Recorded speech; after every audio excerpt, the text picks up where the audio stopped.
नमस्कार साथियों, the dignity के यूट्यूब चैनल में मैं आशुतोष आप सभी का फिर से स्वागत करता हूं और उम्मीद करता हूं कि आप सभी स्वस्थ होंगे और अपनी पढ़ाई में लगे होंगे। दोस्तों, जैसा कि आप जानते हैं, रीट लेवल 3 जो है उसके लगभग सभी आपके रिजल्ट जो है वो घोषित हो चुके हैं। जिन जिन विद्यार्थियों का मेंस में सिलेक्शन हुआ है, 2 गुना के अंतर्गत वो आए हैं, उन सभी विद्यार्थियों को डिग्निटी परिवार की तरफ से मैं ढेर सारी शुभकामनाएं देता हूं और बधाइयां देता हूं कि वो बहुत जल्द 1 गुना में उनका फाइनल सिलेक्शन हो जाए और वो सभी जो है अपने भविष्य की ओर अग्रसर हो। अब जो सबसे महत्वपूर्ण प्रश्न है दोस्तों, वो सबसे बड़ा प्रश्न ये है कि अब जो डीवी चालू होने वाला है, डॉक्यूमेंट वेरिफिकेशन चालू होने वाला है, उस डॉक्यूमेंट वेरिफिकेशन में कौन कौन सी चीजें चाहिए, हमें कौन कौन सी चीजें सही करनी है, हमें कहां कहां आवेदन करना है, कहां कहां रजिस्ट्रेशन करना है, इन सारे विषयों का ये सारे आपके पॉइंट हैं, इन्हें मैं इस वीडियो में आपके सामने जो है प्रस्तुत करूंगा। उम्मीद करता हूं आप वीडियो अंत तक देखेंगे। हो सकता है वीडियो थोड़ा सा लंबी हो जाए, लेकिन आपके सारे डाउटों को क्लियर करने के लिए थोड़ा समय तो लगेगा, तो वीडियो को अंत तक जरूर देखिएगा। और यदि चैनल में पहली बार उपस्थित हुए हैं तो चैनल को बिना सब्सक्राइब करे जाइएगा मत। अब देखिए, बिना किसी टाइम गवाए हम वीडियो स्टार्ट करते हैं। सबसे पहले तो देखिए, आपको एक जगह पर रजिस्टर्ड करना है। अगर अभी आप 2 गुना में सेलेक्ट हुए हैं रीट के अंतर्गत, अब आपका सब्जेक्ट कोई भी हो, हिंदी हो, एसएसटी हो, साइंस मैथ हो, इंग्लिश हो, उर्दू हो, संस्कृत हो, आपका कोई भी सब्जेक्ट हो, अगर आप मेंस में 2 गुना में सेलेक्ट हुए हैं तो आपको सबसे पहले जो है एक जगह पर अपने आप को रजिस्टर्ड करना है। और वो जगह कौन सी है, आपको सिर्फ नेट में टाइप करना है। जैसा आप देख रहे होंगे, यहां पर ये लिखा है न्यू पोस्टिंग पोर्टल, ठीक है। और जैसे ही आप इसे टाइप करोगे दोस्तों, आपके सामने ये पोर्टल ओपन हो जाएगा। राजस्थान गवर्नमेंट का है, कोई प्राइवेट जगह पर आपको जो है अपने आप को रजिस्टर्ड नहीं करना, गवर्नमेंट की जगह पर रजिस्टर्ड करना है। अब यहां पर देखिए न्यू पोस्टिंग पोर्टल है, यहां आपको क्या करना है, रजिस्टर्ड करना है। अब कैसे करना है वो देखिए, यहां पर 4 स्टेप दिए हैं, बहुत छोटे छोटे हैं। पहला, होम पेज पर दिए गए एप्लीकेंट रजिस्ट्रेशन बटन पर क्लिक करके अपना पंजीकरण जो है पूरा करें। यहां पर आपको ये एप्लीकेंट लॉगिन जो है यहां पर आपको जाना है। जैसे ही आप रजिस्टर्ड करोगे, पंजीकरण सफलतापूर्वक होने के बाद लॉगिन करना है आपको। उसके बाद वेरिफिकेशन करना है महत्वपूर्ण जानकारी के लिए कि नियमित रूप से आपका जो है क्या क्या चीजें चाहिए। चौथा, आवेदक ध्यान दे, यदि मोबाइल नंबर या ईमेल बदल गया है तो उसका संपर्क करें। अगर आपने रजिस्टर्ड नंबर जो डाला था फॉर्म भरते समय, अगर उसमें कोई बदलाव हुआ है, ईमेल में कोई बदलाव हुआ है, तो आपको यहां पर संपर्क करना होगा। यहां पर आप जो है अपने उस चेंजिंग नंबर को, चेंजिंग मेल आईडी को जो है यहां प्रोवाइड करा सकते हैं। निदेशालय में आपको जाना पड़ेगा और आपको बताना पड़ेगा कि भाई ऐसा ऐसा परिवर्तन हुआ, ठीक। तो सबसे पहली चीज आपको क्या करना पड़ेगा, आपको रजिस्टर्ड करना पड़ेगा। और रजिस्टर्ड करने के बाद ही आप आगे की प्रक्रिया को आगे बढ़ाएंगे। ये रजिस्टर्ड करना अनिवार्य है, ये बात याद रखिएगा, ठीक है। अब रजिस्टर्ड करने के बाद जैसे ही आप इसमें जाएंगे दोस्तों, तो यहां पर देखिए अबाउट न्यू पोस्टिंग पोर्टल दिया गया है यहां पर कि भाई ये कैसा कैसा पोर्टल है, क्या क्या चीजें हैं, है ना, कितने लोग अभी तक पहुंच चुके हैं, कितने रजिस्टर्ड है, वो सारी चीजें यहां पर है ना। और ये checklist for the candidate, क्या क्या चाहिए वो आप एक बार इस पीडीएफ को अगर आप देखेंगे तो यहां पर अगर आप इसको क्लिक करते हैं तो ये पीडीएफ आपके सामने ओपन हो जाएगी। और इस पीडीएफ के अंतर्गत जो सरकार द्वारा ये आपका जो है, ये आपका न्यू पोस्टिंग पोर्टल है, इसके द्वारा जो इंफॉर्मेशन है वो आपको बताई जाएंगी। यहां पर अभी देखिए थोड़ा सा आपका हो सकता है कोई टेक्निकल फॉल्ट आ रहा है, लेकिन आप जो है इसे आराम से जब डाउनलोड करेंगे तो वो ऑटोमेटिक डाउनलोड हो जाएगी, कोई समस्या वाली बात नहीं है। अभी तो आपको पता है सिस्टम कई बार एरर कर जाता है। अब सबसे महत्वपूर्ण जो आपके दिमाग में प्रश्न आता है कि सर कौन कौन से डॉक्यूमेंट चाहिए, कौन से नेसेसरी हैं, तो उसके लिए आपको कुछ नहीं करना है। यहाँ पर FAQ मतलब जो मोस्टली इंपॉर्टेंट आपके क्वेश्चंस जो पूछे जाते हैं वो यहाँ पर दिए गए हैं। जैसे ही आप इस पर क्लिक करेंगे ये सारे आपके सामने ओपन हो जाएंगे। अब यहाँ पर दिया है दस्तावेज सत्यापन के लिए मुझे ऑनलाइन पंजीकरण करना होगा, यहाँ पर लिखा है हाँ, ऑनलाइन पंजीकरण करना अनिवार्य है। तो इस बात को एकदम दिमाग में रखिएगा कि आप जब डीवी के लिए जाएंगे, डॉक्यूमेंट वेरिफिकेशन के लिए जाएंगे, 3rd ग्रेड के लिए जाएंगे, तो उसके लिए आपको यहां पर अनिवार्य है आप रजिस्टर्ड रहें, ठीक है। नेक्स्ट, पंजीकरण के लिए लिंक कहां होगा, आवेदन कहां करना होगा, ठीक है। जैसे इस पर क्लिक करेंगे ये देखिए ये दिखा रहा है राजस्थान शाला दर्पण .nic.in, ठीक है। ये आपका राजस्थान शाला दर्पण है, ये आपका जो है ये वही वेबसाइट है ना। आप जब इसे क्लिक करेंगे, ये मैंने उसका बैकग्राउंड खोल रखा है या कहा जाए तो न्यूज वाला खोल रखा है। ये देखिए यहाँ पर आपका सिटीजन विंडो, स्टाफ सिलेक्शन, है ना। ये आपका जो है ये पोर्टल है आपका इंटीग्रेटेड शाला दर्पण, यहाँ आपको रजिस्टर्ड करना है। ये ऐसा ही यहाँ पर बताया जा रहा है, ठीक है। फिर उसके बाद इन्होंने बताया है पंजीकरण के साथ कौन कौन से दस्तावेज अपलोड करने अनिवार्य होंगे, जो सबसे महत्वपूर्ण आप लोगों का प्रश्न होता है।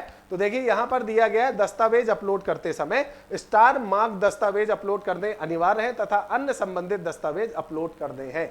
मतलब कंपलसरी वो है जिनके बाद स्टार लगा हुआ है और बाकी दस्तावेज भी आपको अपलोड करने हैं, लेकिन सबसे इंपॉर्टेंट है जिनके बाद में स्टार्स लगा हुआ है। अब आपके दिमाग में आएगा कि सर स्टार्स किन में लगा है, कैसे पता चलेगा, तो वो भी मैं आपको बता देता हूं। देखिए अभी इस बार का तो ऐसा कुछ आया नहीं है, लेकिन रीट का अगर पुराना देखा जाए तो पुराने और नए लगभग एक जैसे ही है। आप यहां देख सकते हैं 10th की मार्कशीट, ये आपका जो है इसमें स्टार लगा हुआ है, ये आपको अपलोड करनी है। 12th की मार्कशीट, इस पर स्टार लगा हुआ है, ये आपको अपलोड करनी है। रीट मार्कशीट भी आपको मिल जाएगी रीट के आपके पोर्टल से, या कहा जाए तो आपका जो अधीनस्थ बोर्ड वाला पोर्टल, उससे आपको मार्कशीट मिल जाएगी, वो आपको अपलोड करना है। डीलेड आपका जो है मार्कशीट आपको अपलोड करना है। डोमिसाइल या निवास जो है ये आपको अपलोड करना है। कास्ट सर्टिफिकेट, क्योंकि देखिए आप रिजर्वेशन या आरक्षण अगर आप ले रहे हैं, ठीक है, तो उसमें आपका कास्ट सर्टिफिकेट जमा करना अनिवार्य है। उसके बाद ग्रेजुएशन डिग्री, है ना, आपको ग्रेजुएशन डिग्री देना है। अब आपको भी पता है 3rd ग्रेड में आपका जो है उसके अंतर्गत ग्रेजुएशन डिग्री आपका जो है, अगर आपने जब फॉर्म भर रहे थे उस समय पर, अगर आपने जैसे अब लेवल 1 है, लेवल 2 है ना, तो अगर आपका जो है आपने बताया है, दर्ज किया है, तो अगर आप देखेंगे कि अगर आपने वहां पर बताया कि मेरे पास डिग्री है तो आपको दिखाना अनिवार्य है। वैसे कंपलसरी नहीं है, क्योंकि इसके बाद यहां पर स्टार नहीं लगा हुआ, वो डिपेंड करता है लेवल 1 और लेवल 2 पर, है ना। सेम वही है आपका पोस्ट ग्रेजुएशन के लिए। देन उसके बाद बीएड की मार्कशीट है, ये भी डिपेंड करती है लेवल 1 लेवल 2 में, आप बहुत अच्छे तरीके से जानते होंगे इस विषय को। उसके बाद अगर आपके पास स्पोर्ट्स सर्टिफिकेट है, आप किसी खेल से जुड़े हैं, तो वो आपको अपलोड करना है, लेकिन इसके बाद स्टार नहीं है, मतलब कंपलसरी नहीं है, लेकिन फिर भी आप अपने पास रखेंगे तो ज्यादा उचित रहेगा। क्योंकि जिस समय पर आप डीवी कराने जाएंगे, अगर उस समय पर ये डॉक्यूमेंट आपसे मांग लिए गए और आपके पास ये डॉक्यूमेंट नहीं है, तो फिर वहां पर समस्या उत्पन्न हो सकती, ठीक है। तो डिसेबिलिटी आपका, अगर आप डिसेबल्ड हैं या आप जो है दिव्यांग हैं और आपने दिव्यांग के कोटे से फॉर्म भरा है और आपका सिलेक्शन हो रहा है, तो आपके पास वो डिसेबिलिटी वाला जो टेस्ट आपका सर्टिफिकेट है वो आपके पास होना चाहिए। उसके बाद death certificate of husband if candidate herself is widow, ये सबसे इंपॉर्टेंट है। देखिए आपने भी देखा होगा कि रीट में 3rd ग्रेड की जितनी भी कट ऑफ आई है उसमें विडो की कट ऑफ बहुत ज्यादा माइनस, एकदम अगर देखा जाए तो 10-10, 12-12, 14-14 नंबर की आपकी कट ऑफ आई है ना। तो अगर आप विडो हैं, अगर आपका ऐसा कोई भी आपका जो है आपके हस्बैंड जो है उनकी डेथ हो चुकी है और आप विडो हैं, तो आपके पास ये डेथ सर्टिफिकेट बिल्कुल कंपलसरी है, ये याद रखिएगा। भले ही यहाँ पर स्टार नहीं बना है, लेकिन अगर आपने विडो कोटे से लिया है तो ये याद रखिएगा कि आपके पास डेथ सर्टिफिकेट और एकदम अच्छा, बिल्कुल बाकायदा, एकदम साफ सुथरा होना बहुत ज्यादा जरूरी है। तो इसे आप एक बार ध्यान से देख लीजिएगा। अगर उसमें कोई समस्या है तो जिस समय पर डेथ हुई थी हॉस्पिटल में जहां पर पोस्टमार्टम हुआ है, वहां पर एक बार दोबारा आपको जाना पड़ेगा, और हो सकता है किसी तरह से, किसी प्रक्रिया से आपको दोबारा से सर्टिफिकेट मिल जाए उस डेट पर। तो आपको पूरी तरह से देखना पड़ेगा कि ये पूरी तरह से क्लियर है अगर आप ऐसा कुछ ले रहे हैं। नेक्स्ट, अगर आपका डाइवोर्स हुआ है तो डाइवोर्स का जो कोर्ट का ऑर्डर है वो आपके पास होना चाहिए, ठीक है ना। तो एकदम क्लियर रखिएगा, डाइवोर्स का कोर्ट का ऑर्डर आपके पास होना चाहिए। देन आपका टीएसपी, आपका जो है अगर आप टीएसपी एरिया के हैं तो टीएसपी का सर्टिफिकेट आपके पास होगा, और अगर आप ईडब्ल्यूएस सर्टिफिकेट या ईडब्ल्यूएस कोटे से हैं तो ईडब्ल्यूएस का सर्टिफिकेट आपके पास होना चाहिए। ये तो वो आपके हैं जो आपको चाहिए, लेकिन आपके सबसे इंपॉर्टेंट कौन से, ये स्टार वाले, ये आपको दिख रहे होंगे 5 चीजें हैं। 10 सर्टिफिकेट, 12 सर्टिफिकेट, रीड आपका मार्कशीट, डीलेड आपका मार्कशीट, डोमिसाइल सर्टिफिकेट और कास्ट सर्टिफिकेट, ये तो एकदम कंपलसरी है, ठीक है। चलिए अब आगे बढ़ते हैं नेक्स्ट प्रश्न में। एक से अधिक पदों हेतु आवेदन किए जाने की स्थिति में क्या प्रत्येक पद के लिए अलग अलग पंजीकरण एवं दस्तावेज अपलोड करने होंगे? हाँ, प्रत्येक आवेदित पद के लिए अलग अलग पंजीकरण एवं दस्तावेज अपलोड करने होंगे। तो याद रखिएगा, अगर आप एक से ज्यादा पद के लिए आवेदन आपने किया है तो आपको अलग अलग दस्तावेज अपलोड करने होंगे। यहां पर दिया है, दस्तावेज सत्यापन के लिए मुझे उपस्थित होना होगा तथा मुझे इसकी जानकारी किस प्रकार मिलेगी। देखिए, दस्तावेज सत्यापन जिला शिक्षा अधिकारी मुख्यालय प्रारंभिक शिक्षा कार्यालयों द्वारा किया जाएगा, ठीक है। जिले की सूचना अभ्यर्थियों के मोबाइल नंबर पर एसएमएस व ईमेल पते पर भिजवाई जाएगी। तो देखिए, कब आपका सत्यापन होगा, किस जगह पर होगा, इसका आपके पास एक एसएमएस आएगा मोबाइल में, और प्लस इसके साथ साथ जो आपने रजिस्टर्ड मेल फॉर्म भरते समय डाला था, मेल आईडी डाली थी, उसमें आपका मेल आएगा। दस्तावेज सत्यापन की दिनांक एवं स्थल की जानकारी संबंधित जिले के जिला शिक्षा अधिकारी मुख्यालय प्रारंभिक शिक्षा द्वारा दी जाएगी। मतलब आपका सत्यापन जिस जगह पर होना है, जिस जिले में होना है, उस जिले का जो प्रारंभिक शिक्षा अधिकारी है उसके द्वारा आपको ये दोनों चीजें प्रोवाइड कराई जाएंगी, मैसेज भी और आपका मेल भी। ठीक है। दस्तावेज सत्यापन के लिए स्वयं उपस्थित होना या प्रतिनिधि को भेजा जा सकता है। अभ्यर्थी को स्वयं ही जाना पड़ेगा, आप अपने अल्टरनेट को वहां भेज नहीं सकते, क्लियर रखिएगा। बीमारी व किसी भी परिस्थिति में उपस्थित होने का किसी भी प्रकार अगर संभव नहीं हो रहा है, तब दस्तावेज सत्यापन किस प्रकार होगा। ठीक है, तो याद रखिएगा, यहां पर लिखा हुआ है अभ्यर्थी के उपस्थित नहीं हो पाने के ठोस प्रमाण एवं अभ्यर्थी द्वारा अधिकृत किए जाने पर अभ्यर्थी के माता पिता, सगे भाई बहन, पति पत्नी द्वारा दस्तावेज सत्यापन हेतु भेजा जा सकता है। मतलब जिसकी कंडीशन बहुत हार्श है, मेडिकली रूप में या किसी भी तरह से, कई बार ऐसी घटनाएं आकस्मिक घट जाती हैं, तो आपको जो है एकदम ठोस सबूत भेजना पड़ेगा। और उसके साथ साथ जो आपके परिवार के लोग हैं, है ना, ऐसा नहीं कि दोस्त यार को आप भेज देंगे, नहीं, माता पिता, सगे भाई बहन, पति पत्नी द्वारा ही दस्तावेज सत्यापन किया जा सकता है। इस हेतु अधिकृत प्रतिनिधि के हस्ताक्षर अभ्यर्थी द्वारा प्रमाणित एवं प्रतिनिधि का पहचान पत्र की प्रति प्रस्तुत करनी होगी। मतलब जो मेन कैंडिडेट है, जिसका आपका क्या करवाना है, डीवी करवाना है, उसके हस्ताक्षर होने चाहिए, और उसके द्वारा जिसे भेजा जा रहा है उसका आपका जो है डॉक्यूमेंट उसे भेजना पड़ेगा कि देखिए सर मेरे बिहाफ पर ये उपस्थित होगा क्योंकि मेरी ऐसी ऐसी परिस्थिति है। ठीक है। नेक्स्ट, यदि अभ्यर्थी दस्तावेज सत्यापन हेतु उपस्थित नहीं हुए तो उसके नाम पर अंतिम चयन हेतु विचार किया जाएगा नहीं। ठीक है, अगर आप डीवी में उपस्थित नहीं होते हैं तो आप वहीं से समझ लीजिएगा कि आपका चैप्टर क्लोज हो चुका है। इसके बाद किसी भी तरह से फाइनल लिस्ट में आपका नाम आने का कोई भी संभावना नहीं है। ठीक है, क्या ऐसे अभ्यर्थी पुनः दस्तावेज सत्यापन का अवसर दिया जाएगा? नहीं। दस्तावेज सत्यापन के समय कौन कौन से दस्तावेज जांच दल को दिखाए जाने हैं? आवेदन पत्र की प्रति व भरी हुई चेकलिस्ट के साथ समस्त दस्तावेज दिखाए जाने हैं जो पोर्टल पर अपलोड किए गए हैं। चेकलिस्ट व दिशा निर्देश व अन्य प्रपत्र विभागीय वेबसाइट से डाउनलोड करना होगा। मतलब जितने आपने ऑनलाइन अपलोड किए हैं वो सभी आपको वहां दिखाने होंगे, सब कुछ कंप्लीटली। जो आपका आवेदन पत्र है वो भी आपको दिखाना होगा, तो मतलब वहां पर आपको सब कुछ दिखाना है।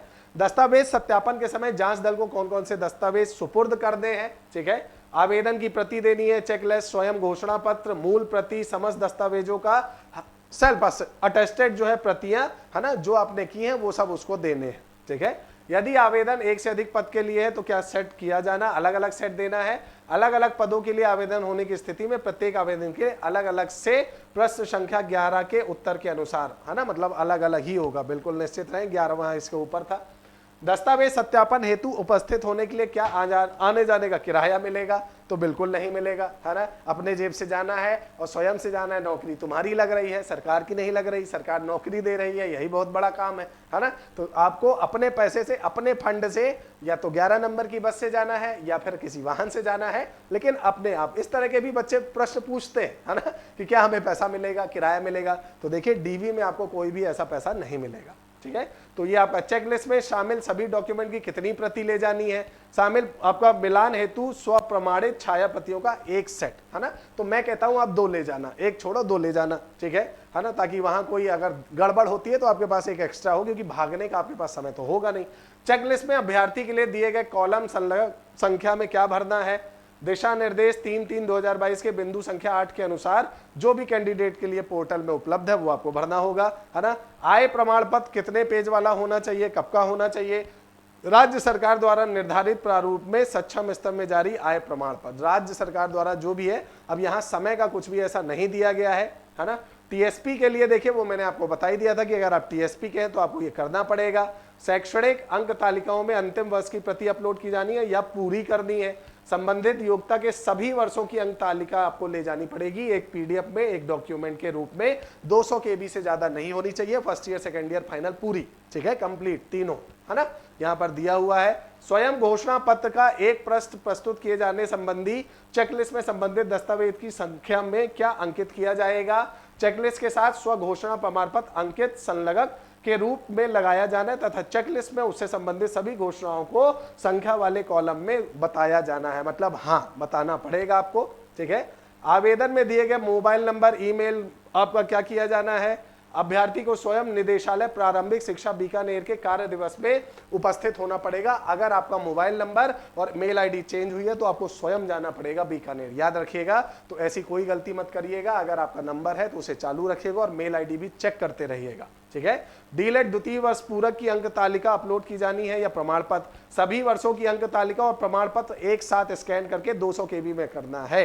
मेरे द्वारा निवास स्थान का जिला नहीं भरा गया, अन्य जिला भरा गया है। अब मुझे कहां जाना है, विभाग द्वारा जारी सूचना में अभ्यर्थी के नाम के आगे अंकित जिले में ही दस्तावेज सत्यापन के रूप में जाना होगा। तो आपको जो है कहीं अन्य जगह पर अवसर नहीं मिलेगा, जहां लिखा गया वहीं जाना होगा, ठीक है। तो उम्मीद करता हूं कि आपके जो छोटे छोटे प्रश्न रहे होंगे वो यहां से जवाब आपको मिल गए होंगे। अगर नहीं मिले तो आप स्वयं से यहां जाकर एक बार चेक कर लीजिएगा। प्लस मैं आपको ये भी बता दूं कि देखिए यहां पर आपको रजिस्टर्ड करना है साला दर्पण में, और यहीं पर आपका अगर आप स्टाफ सिलेक्शन में अभी जाएंगे तो देखिए स्टाफ सिलेक्शन में एक आपकी जो है नोटिस आपकी यहां पर आ चुकी है, लेवल फर्स्ट और आपका जो है लेवल सेकंड का आपका जो है उसका दस्तावेज सत्यापन की प्रक्रिया 19/5/2023 से 1/6/2023 तक चल रही है, ठीक है।